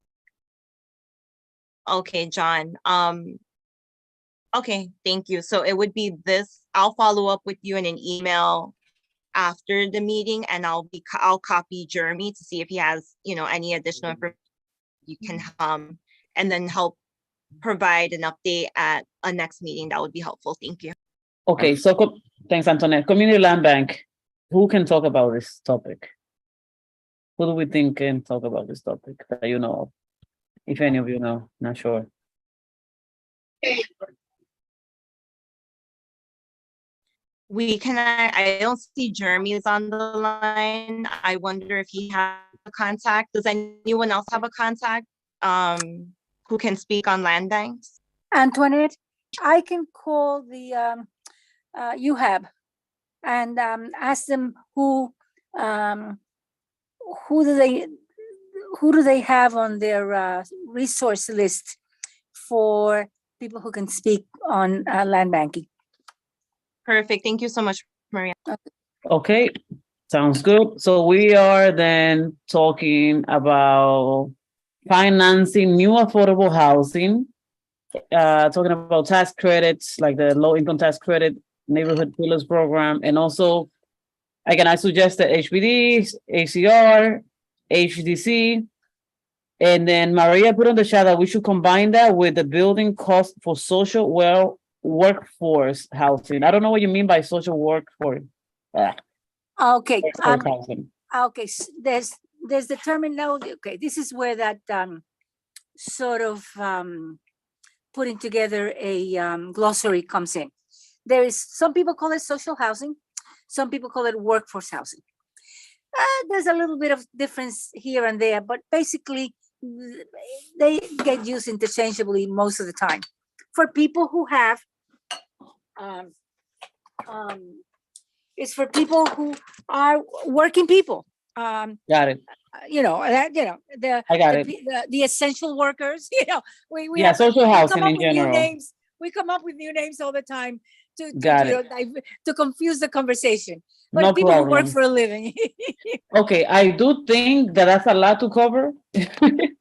I do think that it could be learning about the state and the city and the federal government. Maybe we can invite HUD, tax credits, or like a financing affordable housing, and a separate conversation about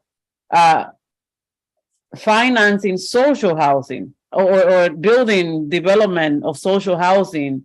And then we can invite the nonprofits to talk about social housing and the elected officials to talk about these two bills, which is about social housing as well.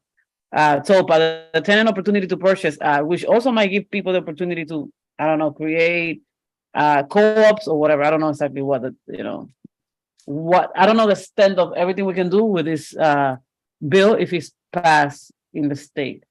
What do you think about that? I mean, So just to add on, Jeremy had also made a point to mention that Brad Lander was having conversations about social housing that lack community input. So I'm not sure how to fold that into this conversation. Okay, so I think, let's then name one of the topics, social housing overall, right? Social housing. And then with social housing, we can cover TOPA. Maybe financing social housing. Yeah, I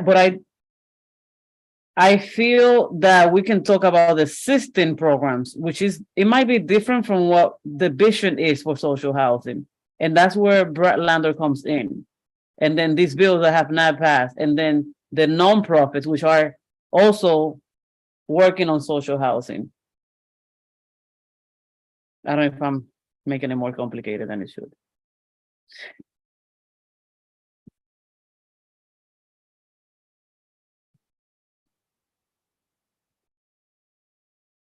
Yeah, I mean, from the way the conversation was going, I think folks wanted things that were more tangible, like how we would be able to identify from some of the vacant lots that were on John's list, like, is there an opportunity that we can identify? And then how would we be able to effectively finance that?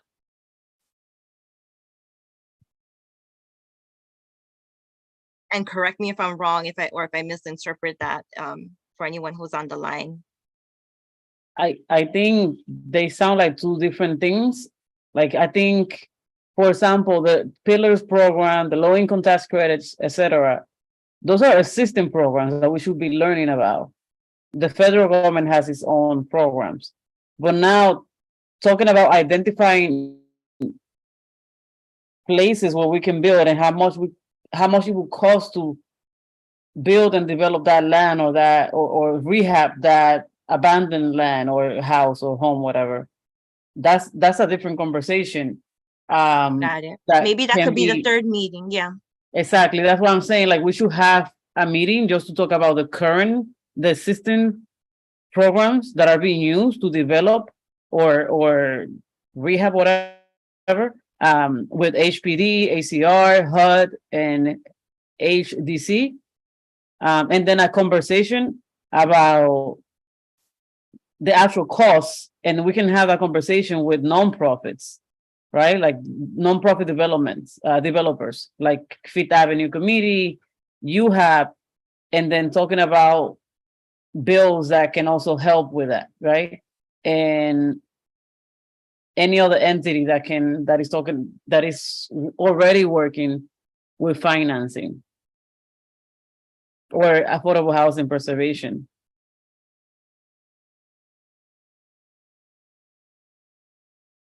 Maybe I'm suggesting a conversation about social housing, right? The building costs, and then existing programs, two different conversations. That's what I'm trying to say. Got it. Alberto, you have your hand raised? Yeah, I just have a suggestion, if I may. I think that if we break it down to 3 meetings, the first meeting should be, how can we create affordable housing, right? Which I think you've already have that narrowed down. And then the second meeting should possibly be all of the local laws and things like that are being written for housing. And then the third meeting should probably be about, I'm sorry, could you scroll down just a little bit? So I think I just lost my train of thought. And the third one could be about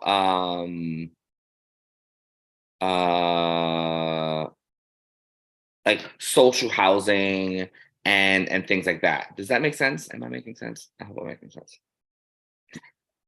No, I hear you. We definitely need a better flow. I'm just curious. Like, you know what I where mean? we Like, if the can- 3 yeah. meetings would be like, so every meeting would be touching on a main topic. Like, the first topic would be, how do we physically create affordable housing? And the second topic would be, how do you educate us and the community on the local laws and what's being passed and so on and so forth. And then the third meeting can be about I don't know, like maybe senior housing. So then as we have the 3 meetings, each topics and suggestions will fall under those categories. So the first category would be, okay, let's get all the suggestions for how do we collectively create affordable housing. Great.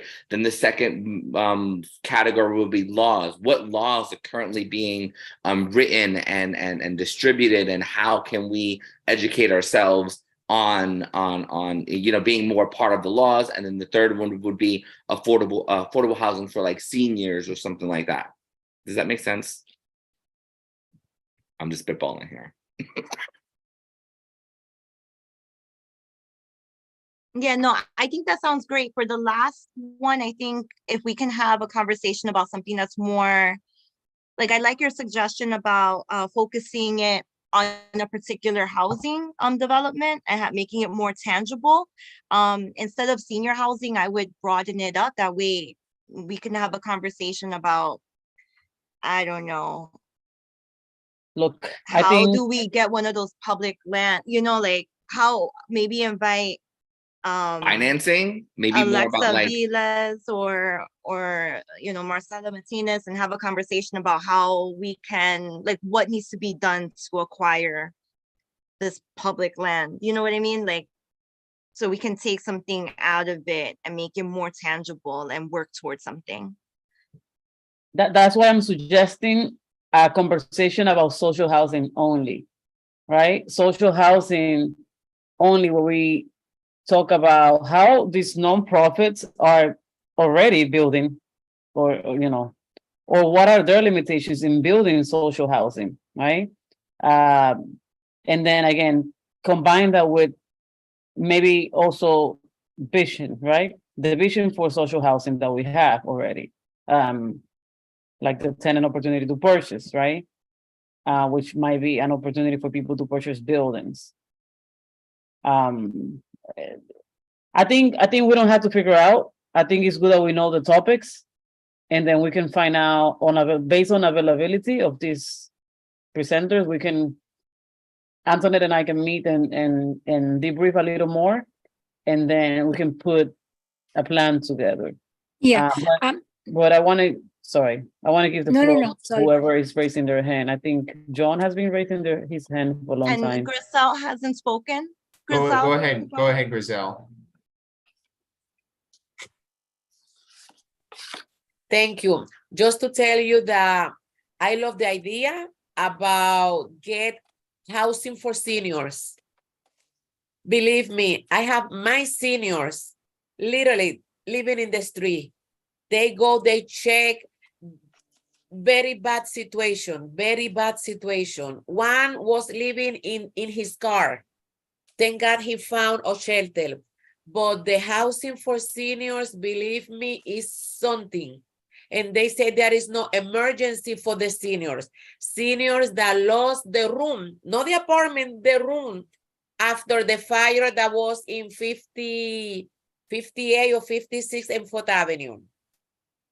2 seniors lost the room, not the apartment. They don't have money to pay the rent for apartment, sharing the apartment with another people. So the idea, excellent, anything for the seniors. Apartment for seniors is excellent idea. Thank you, Alberto, for bringing that information. John, thank you for your information too. Thank you.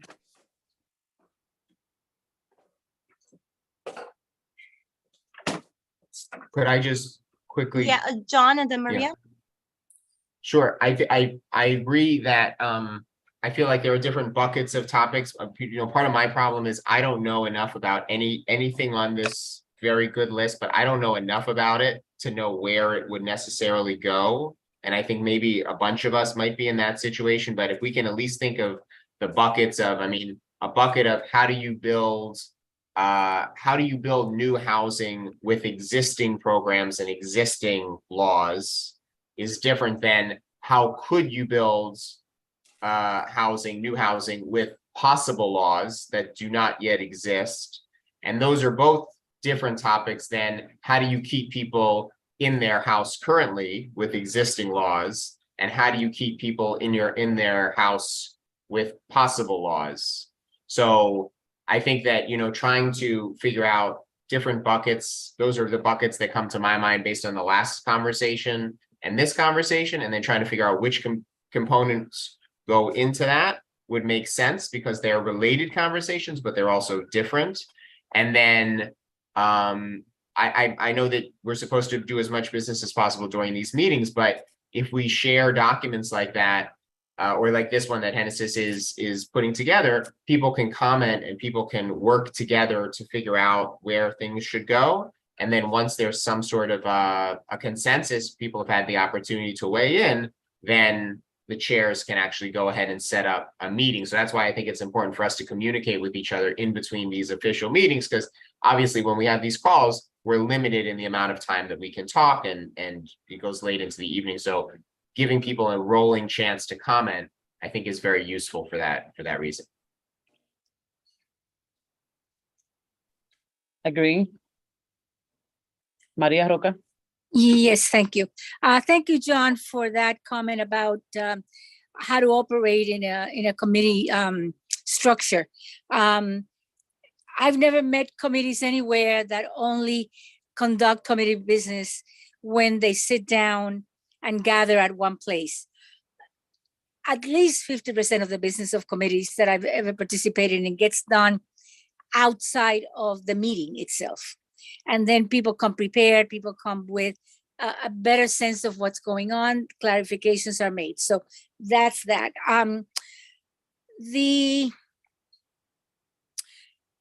Let me see, I lost my train of thought here. I was so excited about John's suggestion about that if we could communicate before, that was great. We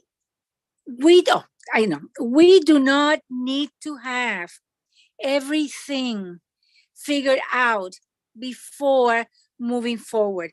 There's been a lot of good work done tonight. People have been eloquent. They have suggested everybody. I think there is enough that, and with Hennessy's putting that together, we have enough. And then John with the list of vacancies, we have enough work. We do, if we can concentrate on the first meeting rather than all three meetings, I think we could sort of see past these the smoke, because we're all three meetings, let's put them together. We don't have to do all three right now. Maybe we decide which one first, which one to start, and in the process continue to communicate with each other to fine tune the next two. But I think we can just focus on fine tuning the first one and decide which one do we want to go for, and who's going to volunteer to do outreach to whoever it is that's needed, that we want to invite. Just because we invite doesn't mean people have time to come and present. So you got to invite 2 or 3 or 4. And if you're lucky in this day and age, you get one person who says, I'll come. Or maybe we get lucky and we get all 4. And everybody gets, instead of somebody getting 20 minutes, people get 6 minutes each or whatever. Yeah. Thank you, Maria. I agree. I do suggest that we start with the community land trust, because it might be easier for us to get those parties, people invited to have the conversation. Sure. Then followed by assisting programs like the tax programs, and then followed by how to build, like what is the actual cost of building, and what does it take to build social housing social housing for workforce, etc. And including, conversation about housing for seniors, etc. But again, that might be based on people's availability. Okay, so it's going to be a little hard. Are people okay with that? You get my vote on that. Yeah, I think that sounds good, Hannah says. Alberto, you wanted to chime in? Yeah, I think it's a great idea. I think it's amazing. I love John's idea as well for the breakdown with the laws at the top of this sheet. I think that's a great idea. Also, and also just like, as I know we're coming to an end, but just to thank everyone. Thank you all. I mean, I'm really excited about being a part of this committee. Just like, I think someone mentioned earlier, doing brief introductions. Also, like when I first got on the committee, like I didn't know anything about this. Like although I do know, I have a background in property management. I've been in property management for over 20 years. So that was one of the reasons why I decided to come on this committee. But a lot of these intricacies that a lot of people, use in these meetings were quite foreign to me. So I appreciate all of you and your patience, and also, making the suggestion with the introductions, and also just kind of giving a brief rundown on what's what and who does what would be really helpful. Thank you. Yeah, definitely for the next meeting, we will start by asking people to introduce themselves properly before they speak. Marie, I think Marie is raising her hand. Yes, I am. Just one last thing that I remember, if the existing environment, the existing climate allowed for the building of social/workforce housing that we need. It would have been built, but it has not.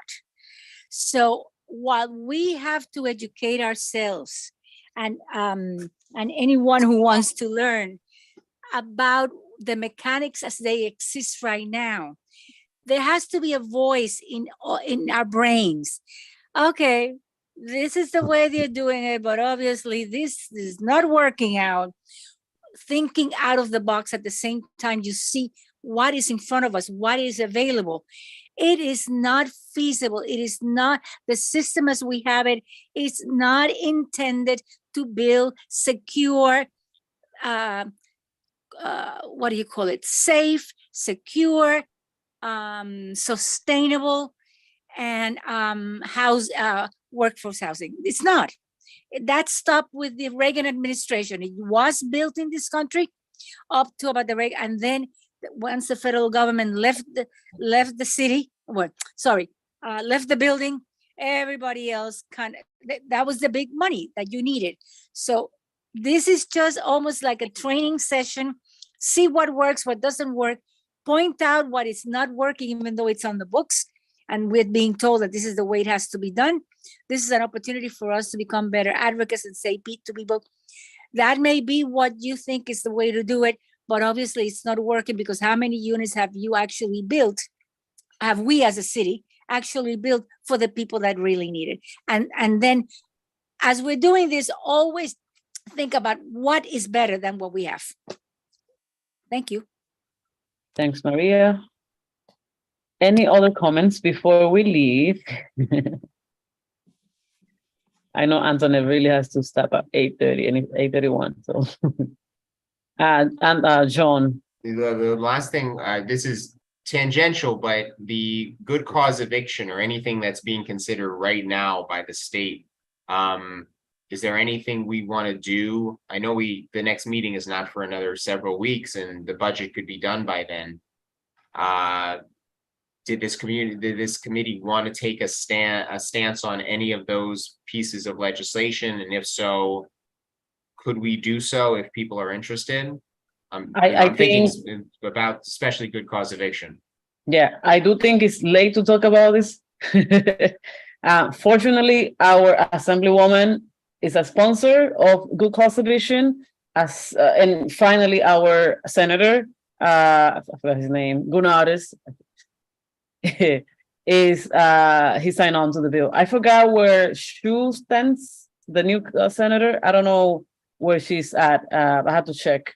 The governor is pushing her housing compact plan, and we know the plan does not include solutions that are immediate for the people who are homeless right now. New York City alone has almost 67,000 people who are homeless. And that is not being addressed by a plan that is going to be in place in a few years. So while we are pushing for the housing justice movement, is for the governor to include HPP and good cause eviction in the budget right now. The governor is pushing back, but the state legislature, meaning the state Senate and the Assembly, they both put a sentence in their budget stating that they're open to those. So we want from everybody, I would say what we would like from everybody is to contact the governor, call the governor, Kathy Hochul, and let her know you want good cause eviction and HPP and TOPA in the budget. Because she's pushing her plan in the budget, although it's not a budget item. So we should put our stuff on the budget too. But I do think that maybe during the next meeting, we can, if people are interested, we can maybe pass a resolution or something like that. But I think it's too late now to talk about resolutions and community board supports. The last thing, Alberto, and that's it, we're gone. Sorry.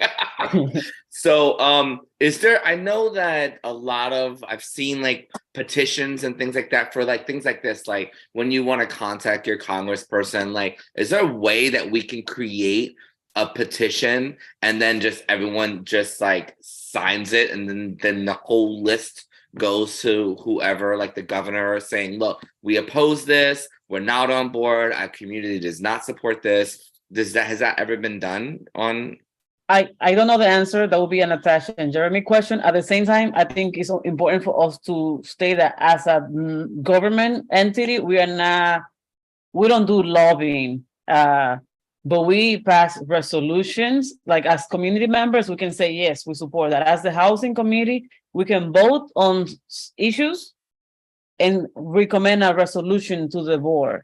And the board, then the larger board can vote. As a neighbor, individual neighbor, apart from the community board, you are entitled to do a survey or a petition, and you can submit it to the community board. I mean, to us, the community, and say, hey, it shows that the community really doesn't like this. And maybe you convince everybody on the committee to say, hey, we are not pro that. And the board should not be pro that either. But again, that's how I noticed things have been done in the past. One But final we cannot thing. do lobbying because lobbying is it's not nonpartisan. So yeah.